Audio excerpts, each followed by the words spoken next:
Dahsyatnya zikir mengubah nasib keuangan. Assalamualaikum warahmatullahi wabarakatuh. Salam bahagia untuk sobat-sobatku semua. Semoga Anda tetap sehat, tetap ceria, dan selalu bersemangat dalam menjalani kehidupan ini.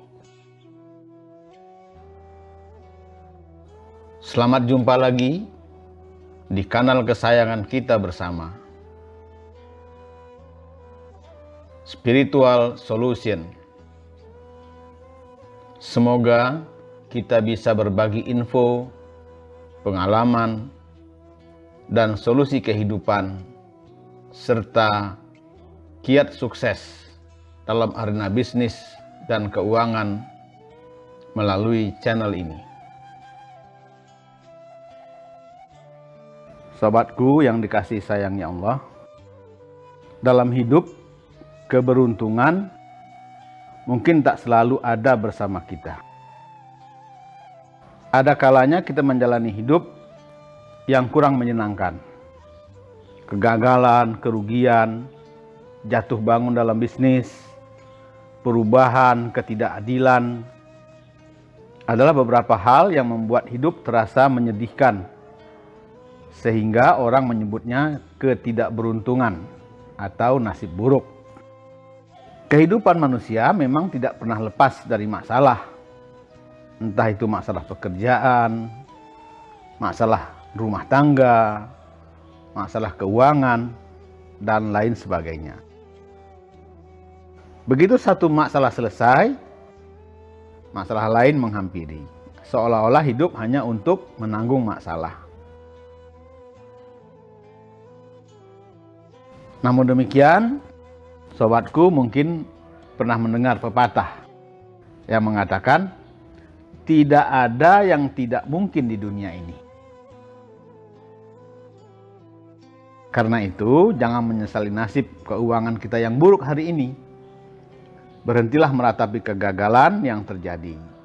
Sadarlah bahwa sesungguhnya tidak ada nasib buruk dan nasib baik. Sebab kedua hal tersebut tergantung cara kita menyikapi kegagalan dan keberhasilan yang kita raih.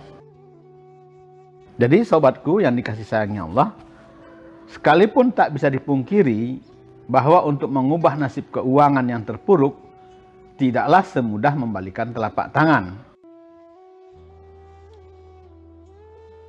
Tapi yakinlah, kita bisa mengubah nasib dari hidup yang serba susah menjadi kaya raya. Tidak ada yang mustahil di dunia ini selama kita berusaha dan berdoa.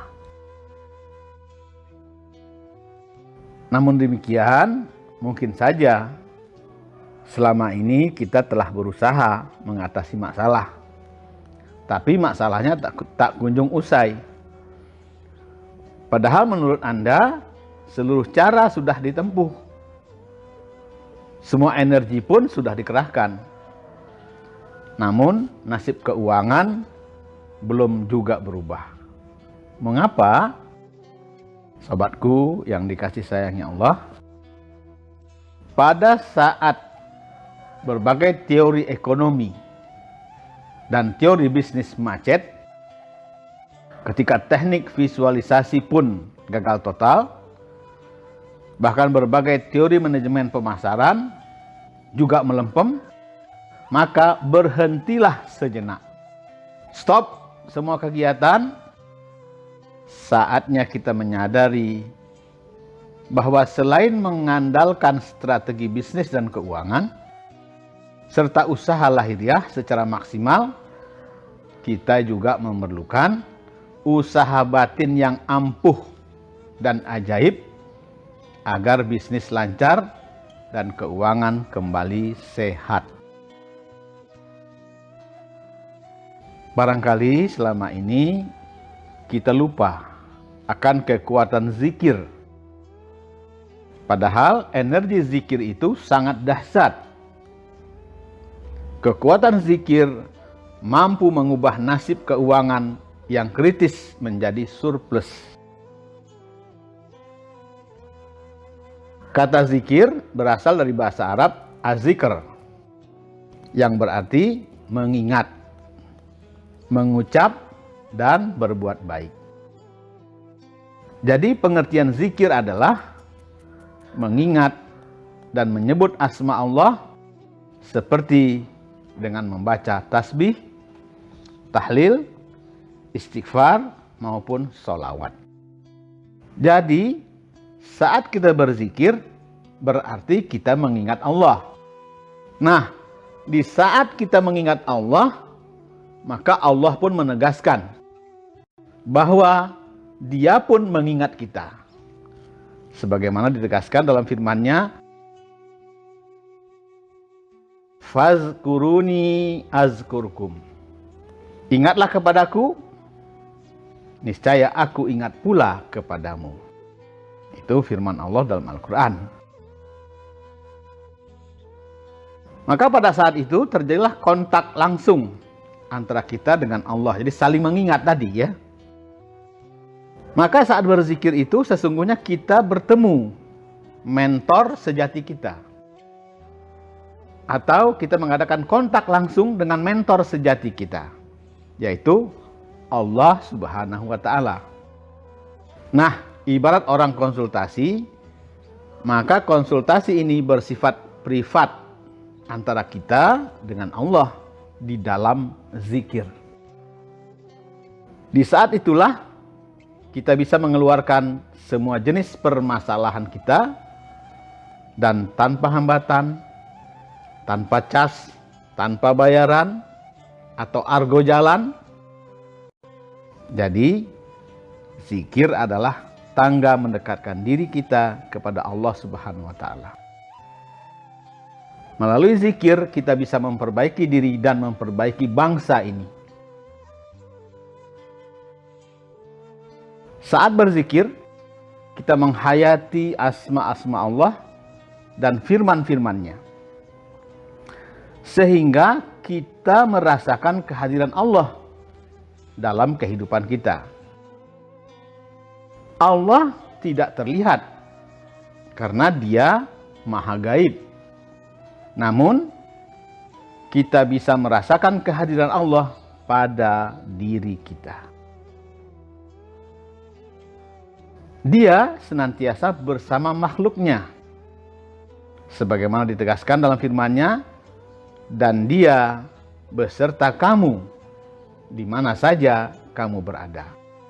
Quran Surat Al-Hadid ayat 4. Merasakan kehadiran Allah bisa mendorong kita untuk lebih mawas diri serta penuh pertimbangan dan perhitungan saat akan melakukan sesuatu. Kita akan menimbang apakah yang kita lakukan ini baik atau buruk. Kita menyeleksi dan mencermati betul setiap tindakan kita karena kita ingat Allah. Dengan kata lain, kegagalan kita selama ini karena setiap bertindak lupa sama Allah kita. Kita hanya mengikuti pikiran, perasaan kita. Atau kita hanya melaksanakan perintah orang lain. Nah, ini yang membuat kita gagal. Nah, ini yang sekarang harus kita ubah mindset-nya. Jika kita merasakan kehadiran Allah, kita akan menyadari bahwa ada kekuasaan tertinggi dari segala yang ada di dunia ini, yaitu Allah Subhanahu wa Ta'ala. Dia adalah sumber kehidupan manusia. Karena itulah kita harus senantiasa hidup bergantung dan mengandalkan Allah. Sobatku yang dikasih sayangnya Allah, kita harus sadar betul bahwa di luar kehendak atau iradat dan kuasa atau kudrat Allah, kita sesungguhnya tidak dapat berbuat apa-apa. La haula wa la quwata illa billah. Maka seluruh aspek kehidupan kita harus benar-benar terkait dan ada di dalam kudratnya tadi. Jadi kita semua harus hidup dalam kuasa Allah. mengikuti kehendak Allah. Nah, ini yang diistilahkan oleh guru besar kita, Dr. Baginda Mukhtar, sebagai hidup bersama Allah, mengikuti iradat dan kudratnya Allah. Jadi bergerak bersama Allah kapan saja dan di mana. Karena itu, di luar kehendak Allah, semua yang kita hasilkan dan peroleh hanyalah kesia-siaan belaka. Apa saja yang kita perbuat akan berhasil jika kita senantiasa bergerak bersama iradat dan kudratnya itu. Maka sobatku yang dikasih sayangnya Allah, jangan sekali-kali melakukan apapun di luar dari pimpinan dan kehendak Allah. Sesungguhnya Allah merajai langit dan bumi. Kita semua adalah milik Allah dan kepadanya kita akan kembali. Sebagaimana dijelaskan dalam firman-Nya, yaitu orang-orang yang beriman apabila ditimpa musibah, mereka berkata, Inna lillahi wa inna ilaihi raji'un. Sesungguhnya kami ini milik Allah dan kepadanya lah kami kembali. Quran Surat Al-Baqarah ayat 156. Dengan demikian, segala sesuatu yang kita bangun dalam hidup kita, rumah tangga, keluarga, bisnis, pekerjaan, studi, dan lain sebagainya, haruslah dibangun sesuai aturannya. Pasalnya akan sia-sia jika tidak mengikuti petunjuknya. Oleh karena itu, dalam mewujudkan segala yang diinginkan dan diharapkan, kita membutuhkan pertolongannya. Terlebih di saat kesulitan melanda, di saat hati telah merasa putus asa, yang diharap hanyalah satu-satunya pertolongan Allah semata-mata. Seluruh makhluk Allah butuh padanya dalam setiap aktivitas, bahkan dalam diam pun kita butuh kepada Allah. Allah berfirman dalam Al-Quran, wahai manusia, kamulah yang memerlukan Allah, dan Allah dialah yang maha kaya, tidak memerlukan sesuatu, maha terpuji. Quran Surat Fatir ayat 15. Nah, karena itu, marilah kita tinggalkan sejenak segala urusan duniawi agar kita bisa duduk berzikir. Dalam zikir kita berserah diri dan menyerahkan segala masalah keuangan kita, segala masalah hidup kita, dan segala harapan dan rencana hidup kita. Seraya memohon kepadanya agar bisa keluar dari krisis keuangan yang dihadapi. Dia telah berjanji akan menolong orang-orang yang berserah diri kepadanya. Allah berfirman dalam Al-Quran, Bala man aslama wajhahu lillah wa huwa muhsinun falahu ajruhu inda rabbih wala khaufun alaihim walahum yahzanun. Tidak demikian, bahkan barang siapa yang menyerahkan diri kepada Allah, sedang ia berbuat kebajikan, maka baginya pahala pada sisi Rabb-Nya, dan tidak pula ada kekhawatiran terhadap mereka, dan tidak pula mereka bersedih hati. Quran Surat Al-Baqarah ayat 112. Maka jangan ditunda lagi, segeralah mendekatkan diri kepada Allah, serahkan semua masalah kita kepadanya. Allah adalah zat yang menciptakan kita, seluruh rancangan kehidupan kita ada di dalam tangannya. Minta tolonglah kepadanya, semoga dia mengubah nasib keuangan kita yang sedang krisis menjadi sehat, berkah, dan kaya raya. Dialah yang maha kuasa, sang pemelihara, yang memahami apa yang terbaik untuk kita. Serahkanlah segala harapan dan rencana kita kepadanya, maka Allah akan mewujudkannya. Sobatku yang dikasih sayangi Allah,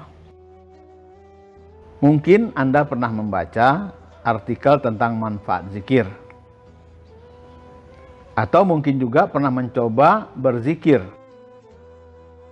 Zikir memang mempunyai banyak manfaat. Satu di antara manfaat yang paling dicari adalah kemampuan membuat kita rileks, tentram, dan damai.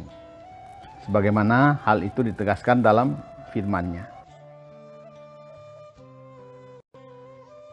Yaitu orang-orang yang beriman dan hati mereka tentram dengan mengingat Allah.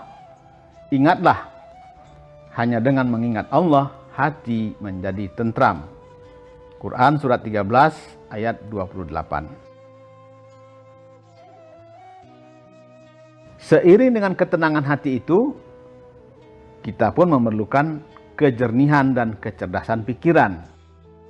Pasalnya selama ini kita memiliki pikiran, tapi terkadang kita bukanlah bos dari pikiran kita.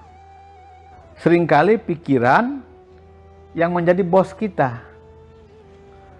Maka jangan heran kalau penyakit-penyakit dan masalah yang hinggap di diri kita saat ini sesungguhnya berawal dari pikiran kita sendiri. Pikiran-pikiran kita akan mempengaruhi tindakan kita. Tindakan yang diulang-ulang akan memunculkan kebiasaan kita.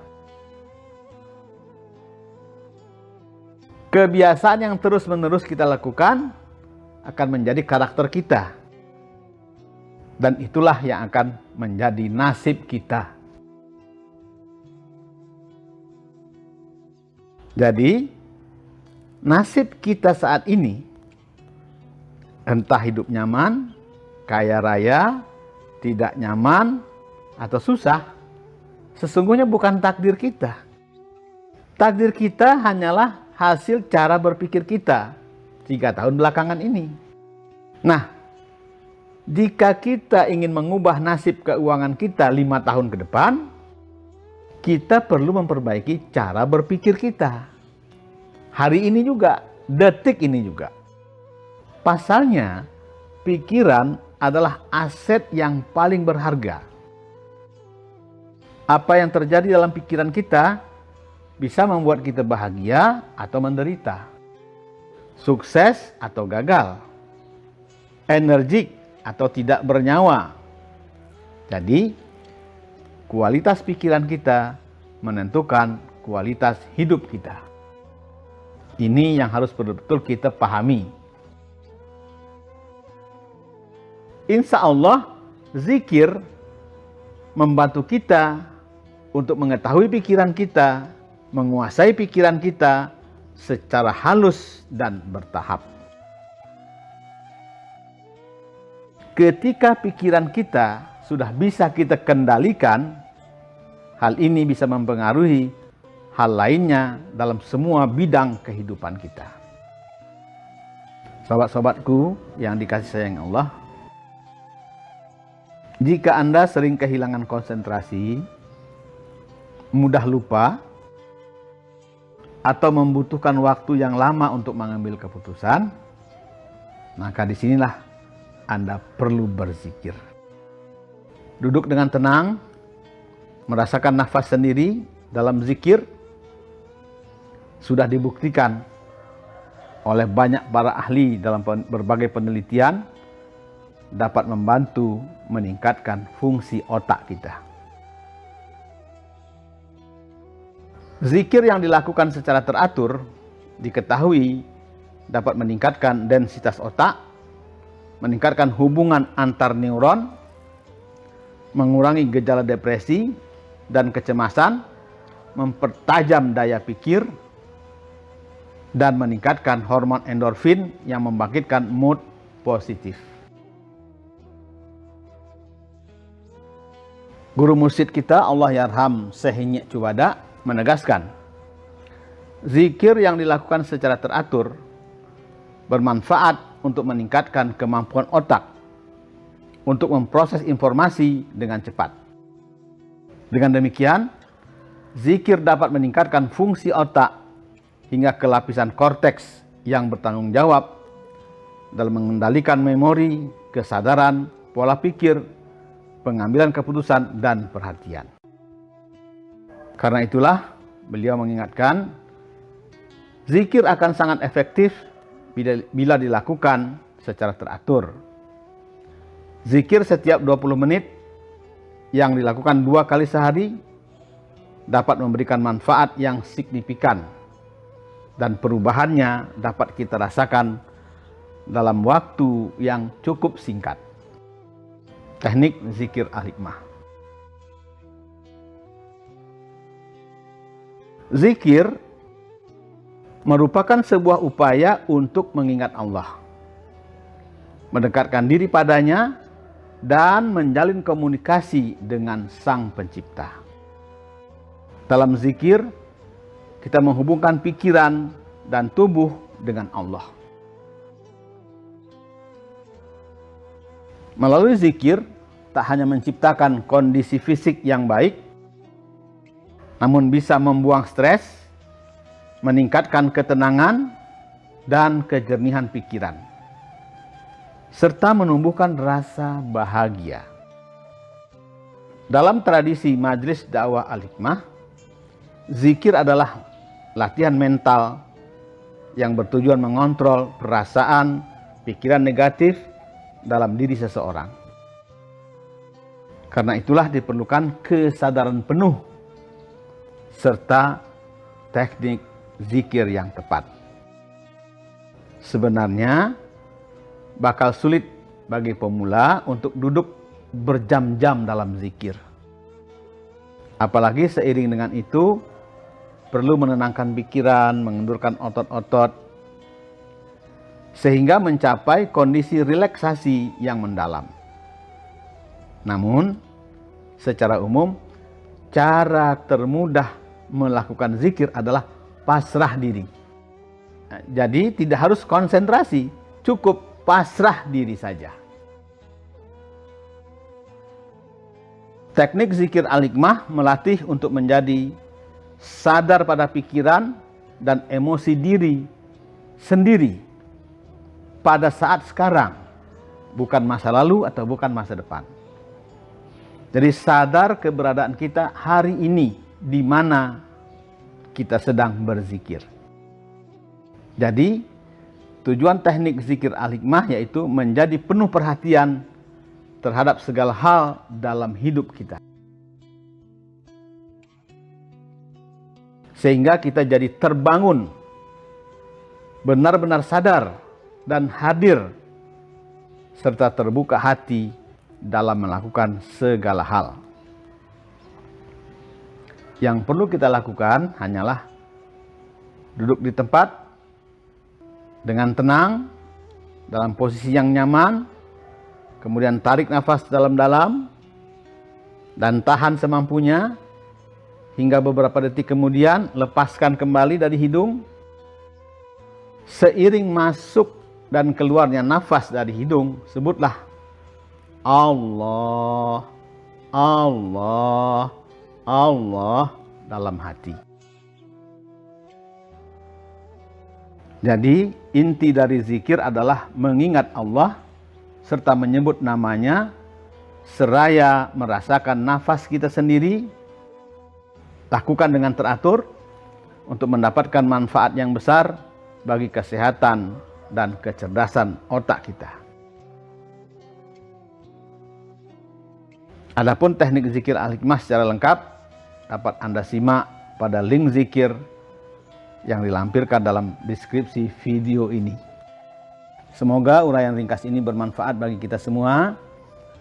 Mudah-mudahan dapat memberi inspirasi dan semangat bagi kita untuk mengkaji lebih dalam dan menemukan manfaat zikir dalam berbagai aspek kehidupan. Salam bahagia. Semoga sobatku semua senantiasa berada dalam lindungan Allah Subhanahu wa taala dan selalu sehat wal afiat. Wa'afu minkum. Wassalamualaikum warahmatullahi wabarakatuh.